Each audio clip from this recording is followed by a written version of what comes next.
deep-sea technology has revealed a world of wonder.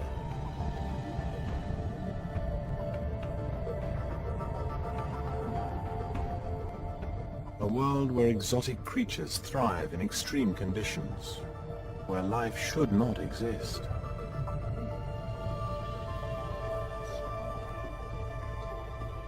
But pioneering exploration of this new frontier has also revealed a fragile, vulnerable world that we waste at our peril.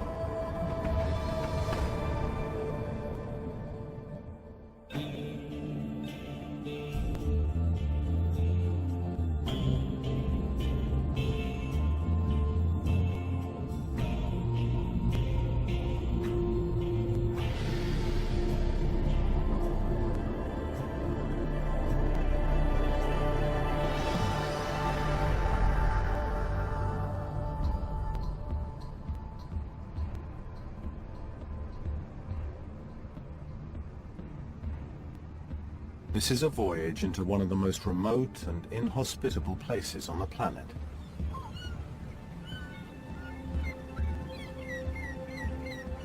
A kind of undersea volcanic hell.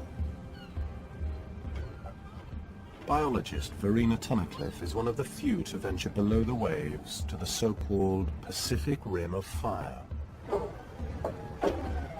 There have been more missions to the moon than to this region. It's also the deepest place on Earth. The Marinara Trench.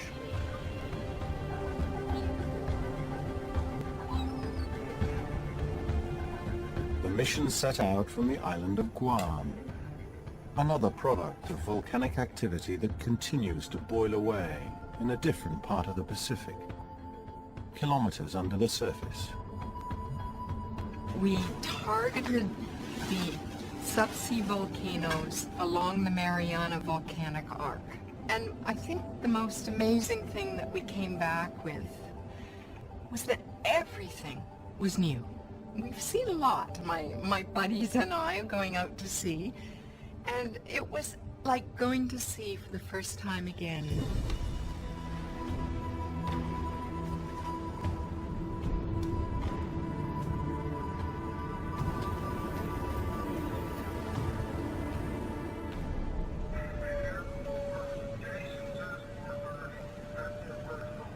The mission would not have been possible without a state-of-the-art, reinforced submersible.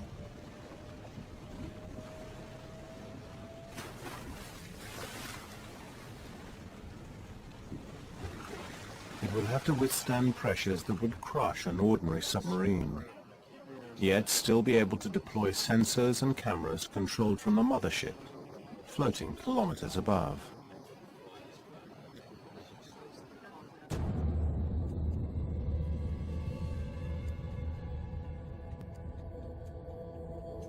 The Marinara Trench was created by the collision of the Pacific and Philippine tectonic plates. Immense pressure plunges the fractured undersea crust into the Earth's fiery mantle, creating a massive fissure some 11 kilometers deep. A range of undersea mountains and volcanoes loom behind it.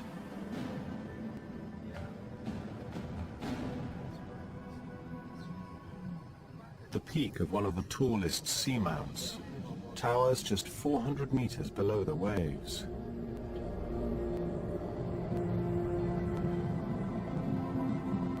The submersible's light soon pierced the gloom that sunlight can never reach. Wow. We're disturbing all the crabs, all the squat lobsters that are on the bottom, and look at that. It's just a snowstorm of these crabs. And now they're all floating back down to the bottom, parachuting out of the sky. The real surprise was yet to come. Oh my God! Almost half a kilometer below the ocean, another bizarre sea of molten sulfur. God. This boiling toxic sludge should kill. Flatfish down there. He doesn't care. Having adapted to thrive in crushing water pressure, Oh, look at the him. flatfish also seemed at home on a 200-degree vent of boiling sulfur.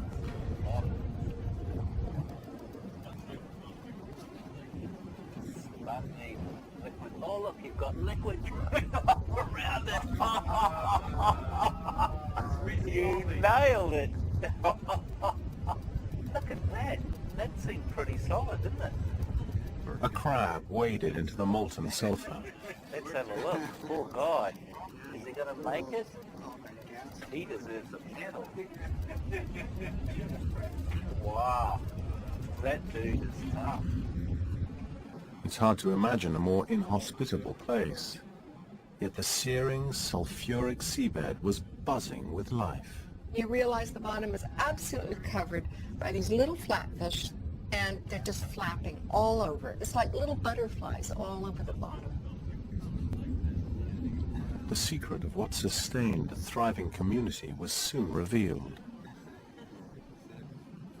I want to make a note that a dead fish just landed on the bottom. It was a mid-water fish. Well, that's the third one I've seen now in a while. It's not the flatfish, it's the ones from the mid... Oh, look at that. Toxic plumes from the sulfur vents nearby seemed to act as a natural trap. There's one. While the flatfish had adapted an immunity to the toxic volcanic streams, so-called midfish living at higher levels were poisoned as they swam through the rising chemical plumes. They sunk to the bottom, feeding the flatfish and other amazing animals thriving in an undersea hell. Ooh. It was amazing, the density of them. I don't think anybody's ever seen fish in that kind of density around hot vents before, and a brand new species.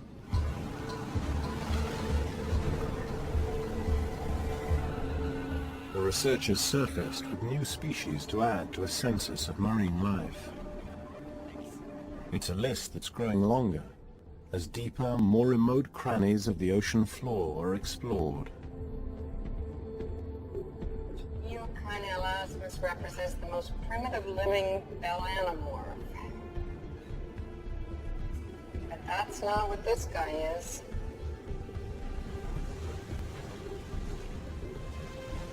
The expedition continued along the so-called Rim of Fire, a chain of undersea volcanic mountains created by the collision of two tectonic plates.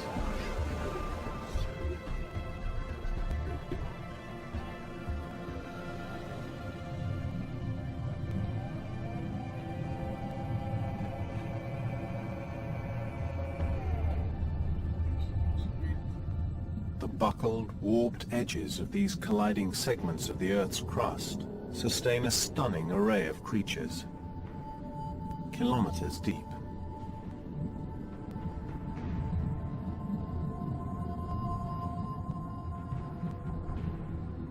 Every volcano we went to was something different, a different community, a different set of chemistry, a different set of conditions, a different behavior in the volcanoes, and new animals and new communities everywhere.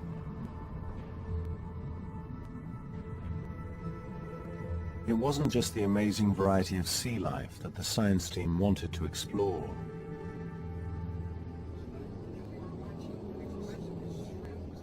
Marine geologist Bill Chadwick was hunting for an erupting undersea volcano that would dwarf the steam vents and sulfur plumes. So what's next? Go up to Fault Shrimp. It seems like every dive is a little more exciting than the last, so I'm kind of looking forward to the next few days.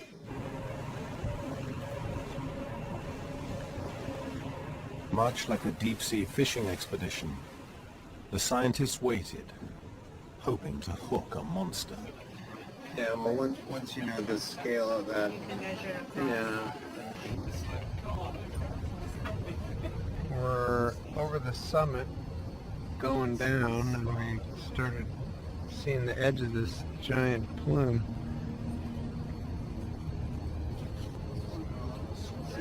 Yeah, on the right, the lower right there. That's it right there, huh? The violently shaking camera told them this was no ordinary event. Cool. Wow, look at that. What a great view. This is the first time anybody's seen this. Oh my God, look at that. Oh! Oh! Oh! Wow! Look at that red! Holy cow! Last night, you know, it's just jaw-dropping, and the seafloor shaking, and there's lava coming up in the vent, and there's exploding gases, and rocks are being shoved out of the way, and you know, everybody is just going, whoa! So not only are we learning about how these eruptions happen and how they affect the environment, but it's just incredibly exciting research to witness. So that makes it really fun. It was a geological coup, the first continuously erupting undersea volcano ever seen.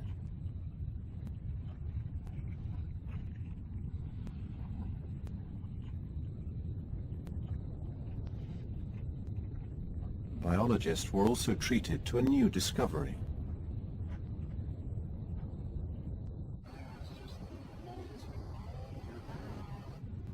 On Northwest Rhoda, there are 2 species of shrimp. One of them is a brand new species, and this particular species has done incredibly well. There's very little competition. Nobody else wants to live there. And yet there's a lovely food source. And so perhaps they've become cued to those volcanic emissions that other species hate, that kill them, and yet they go, aha, a whiff of sulfur, and I'm going to go down and follow that sulfur cue.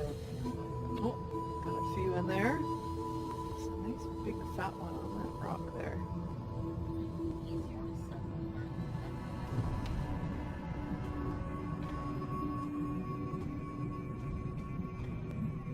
Gathering samples and recording new species.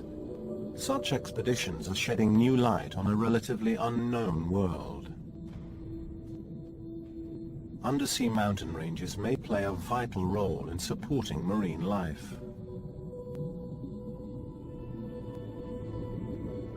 Vibrant ecosystems are often found where seamounts extend near the surface.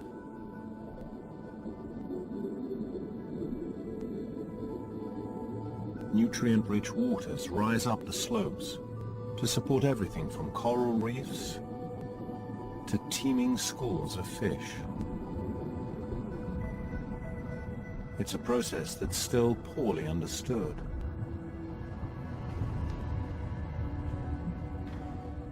We know more about outer space than the perpetually dark, crushingly pressurized domain of our deep oceans.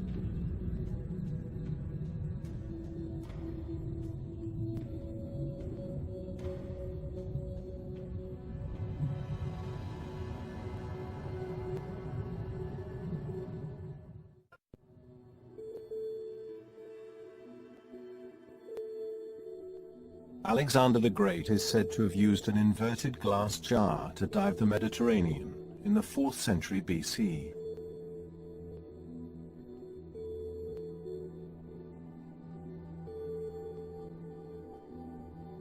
Open-bottom diving bells were still being used well into the last century.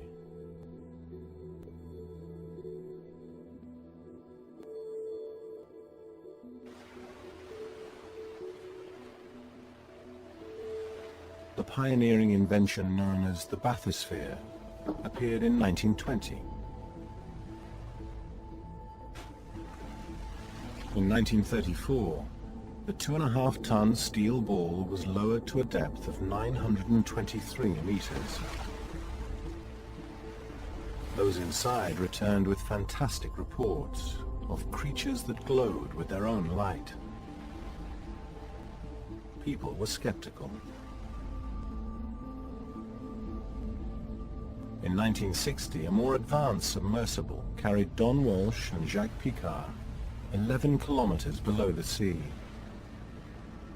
into the deepest point on Earth, known as the Challenger Deep. They stayed there for 20 minutes. No one has been back since.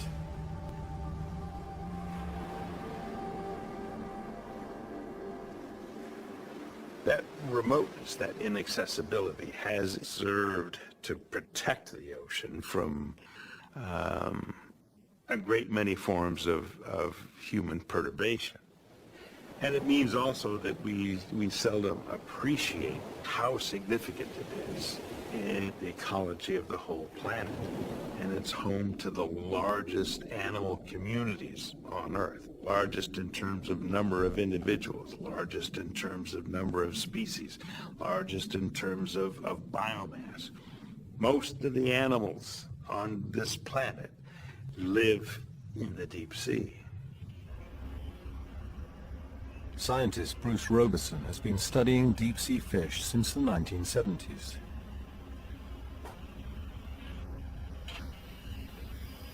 I had been sampling the oceanic water column with nets the way a century's worth of my predecessors had done. It occurred to me that any self-respecting desert ecologist or forest ecologist would never attempt to describe the desert or the forest without ever having been there. And yet that's what I was doing. He hitched a ride on the Alvin, the first modern research submersible in 1974.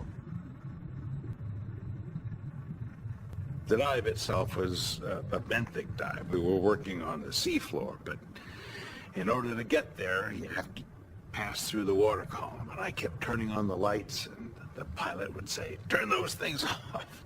We need them for working on the bottom." But I wanted to see what was going by my window. I was thunderstruck. There were so many more animals than I had ever imagined, particularly the gelatinous forms. They were all over the place. They were really abundant, and they were zipping around and moving and swimming and showing all kinds of active behavior. Again, something that I was unprepared for. He still spends around 50 days a year at sea, studying the creatures that live more than 200 meters deep.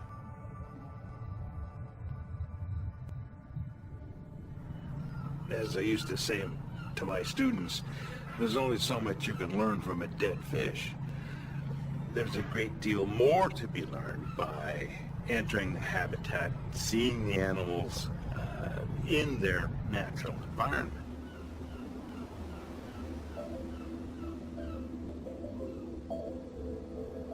The North Pacific coast, just south of San Francisco, is an ideal place to start any deep water expedition.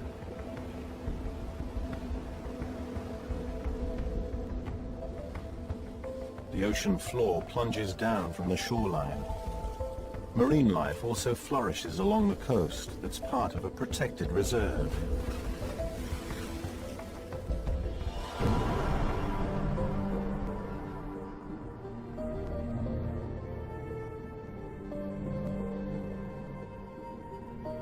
It seems that every trip leads to another new discovery.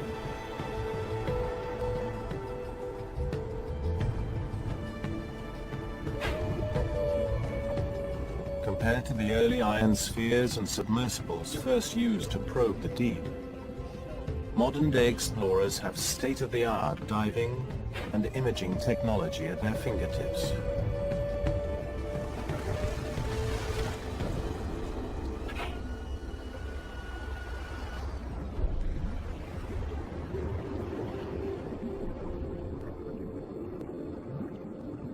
On the way down, the submersible passes through the upper waters, home to familiar species like sardines, sharks, and everything between. Sunlight and oxygen support life in this upper zone.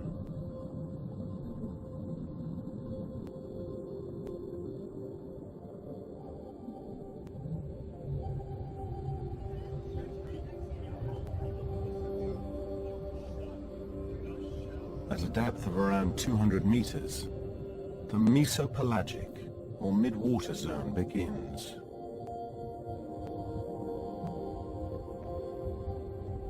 If any sunlight does exist, there's not enough to see or support plant life. Without any light from the sun, creatures down here make their own. Bioluminescence is apparent in animals throughout the water column, but as you go deeper, bioluminescence becomes more and more important as the only means of communication that we're aware of.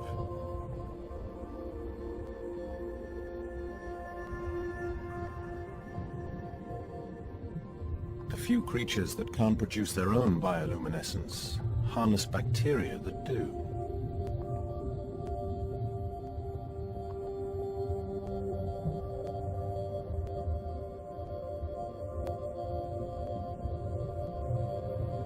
These spectral animals don't glow in the dark to see where they're going, but use light to communicate. Flashes of light are used to emit a welcome or a warning to stay away. Certain species of shrimp can even vomit a bioluminescent irritant that temporarily incapacitates an attacker.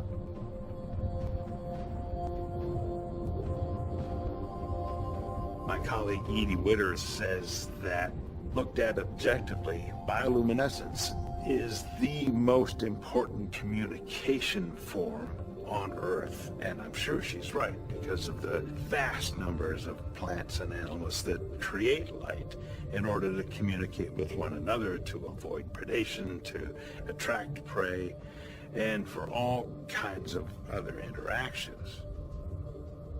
In other words, more creatures use light to communicate than all forms of sound put together, including the vast array of human languages. Bioluminescence is just one of many ingenious adaptations animals have evolved to survive and thrive in the deep sea.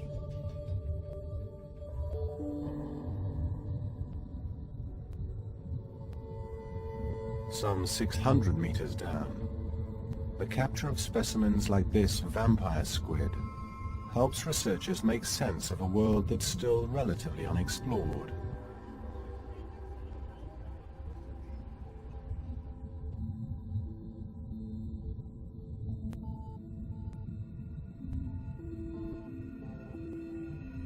But other deep-sea creatures are not so easy to capture or explain. Possibly the longest animal organisms on Earth, siphonophores are carnivorous predators, but so delicate they disintegrate when netted or grasped. The largest siphonophore we've ever measured was 41 meters in length. Siphonophores are gelatinous predators that send out a curtain of tentacles that will capture anything that happens to blunder into it. They are unusual in that they're colonial animals. It's a colony that behaves like a single organism. They're made up of multicellular individuals that work together, although each has a specialized function. A siphonophore is like a cooperative made up of thousands of conjoined twins, each designed to perform a specific task. Like ant colonies, there are specialized individuals who have particular functional roles within the community. There are propulsive units. There are individuals that are reproductive elements. There are individuals whose role is to catch and digest food.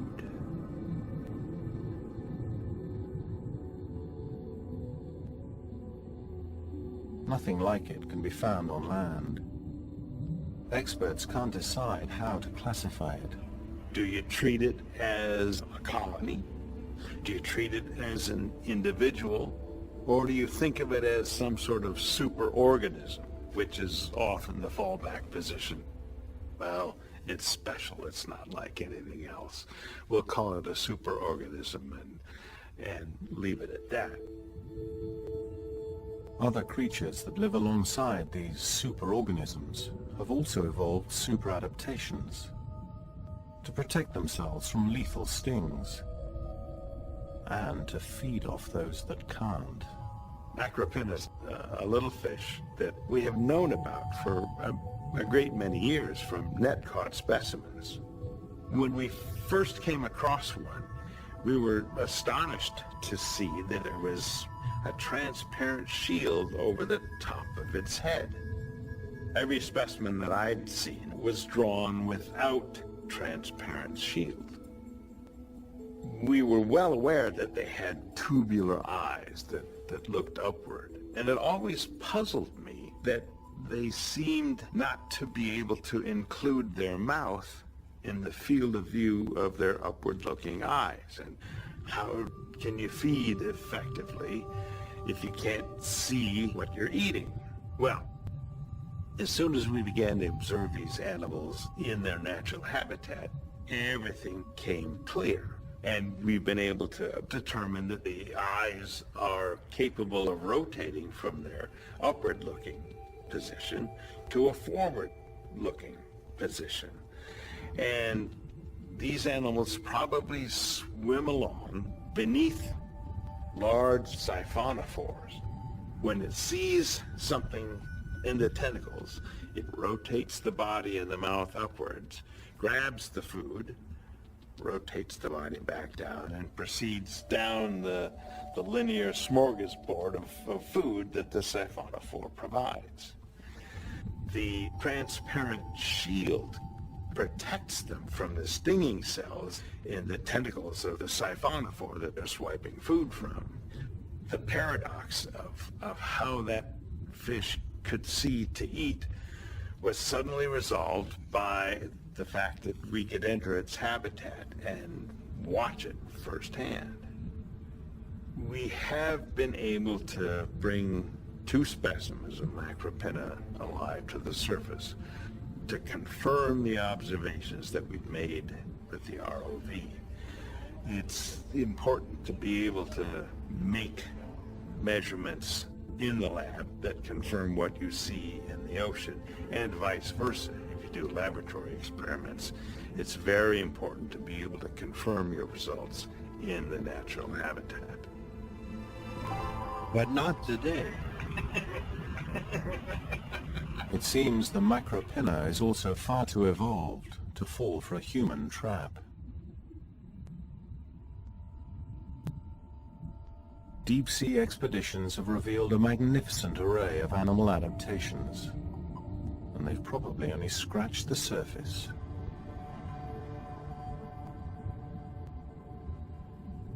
We don't know what we don't know, that's for sure. We suspect that there's a hell of a lot we don't know, and we can categorize it, but there are only a few places where we could say we have even gotten a good start.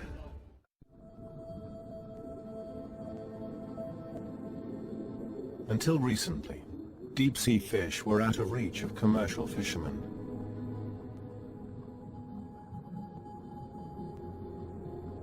Fish in shallow and coastal waters were easier and cheaper to harvest.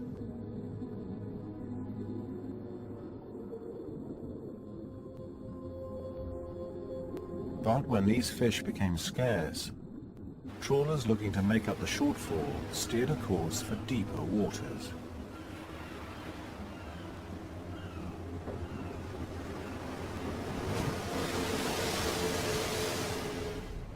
With little idea or regard as to what damage might be done, nets were dropped and dragged up to a kilometer below the waves.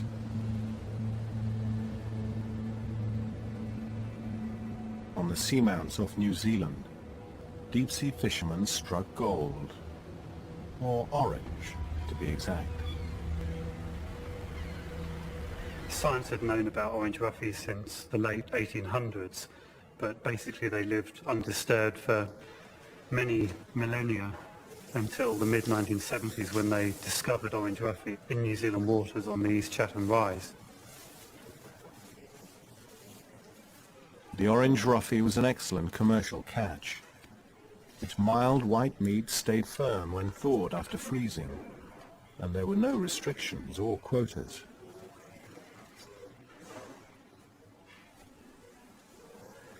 When other concentrations of orange roughy were found in the Pacific, Indian and North Atlantic, fishing boats plundered the orange bounty.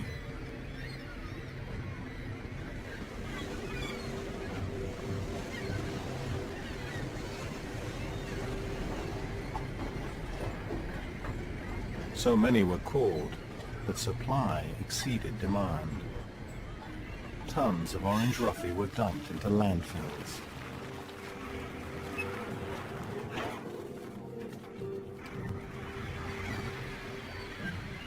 Then, suddenly, the bounty dried up.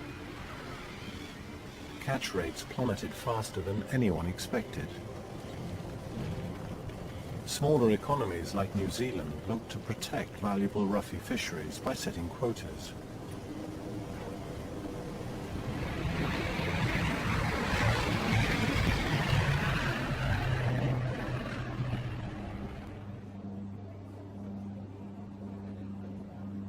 Air patrols were deployed to enforce protection within national boundaries.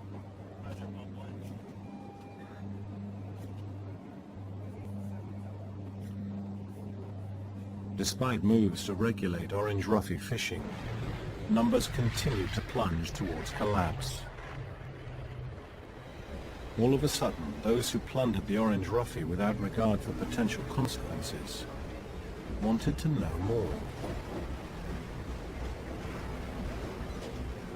There was a very steep learning curve for science in the 1980s, and it wasn't until the late 80s and the early 1990s that we began to discover important aspects of their biology.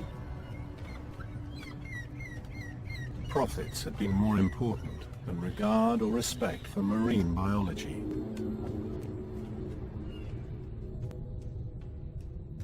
Almost nothing was known about the orange roughy, except that it congregated around a kilometer deep.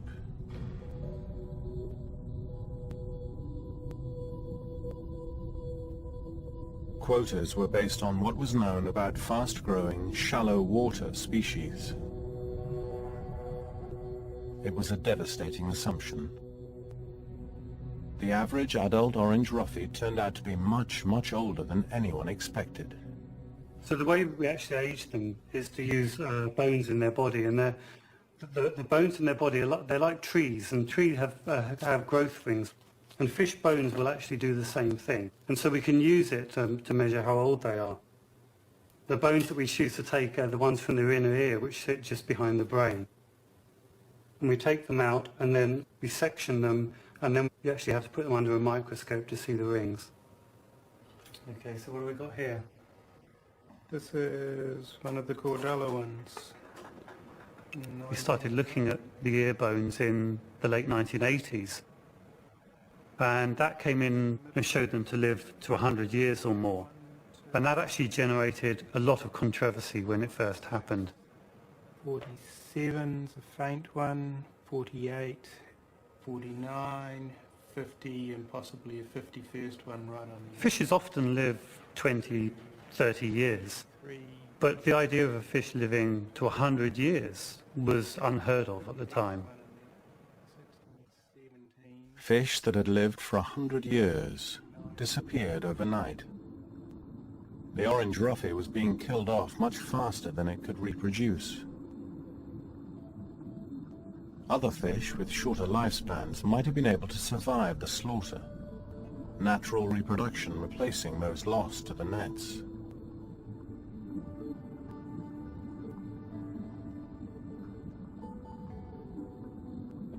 but the long-lived orange roughy could not reproduce and grow anywhere near quickly enough. Populations collapsed, fish to extinction.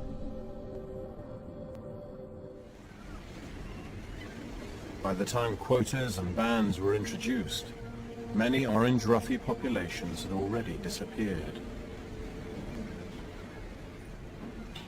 The Australian fishery is effectively closed. There's one small fishery remaining. The Chilean fishery is closed.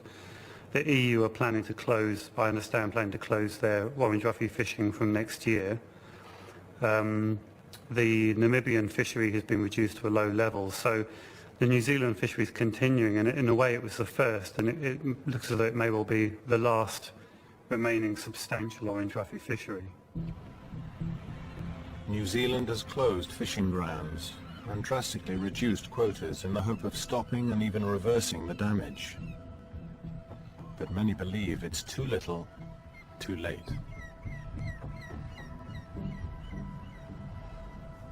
Others, like marine biologist Boris Worm, are more hopeful that responsible management can make a difference. I don't think it's too late to change things, and what gives me hope is that increasingly we see where people are doing a good job and where they're trying to manage things sustainably. We see recovery of fish stocks, we see rebounding both close to shore and on the high seas. Swordfish stocks in this region, for example, have been increasing recently due to good management, and that's really a sign of hope.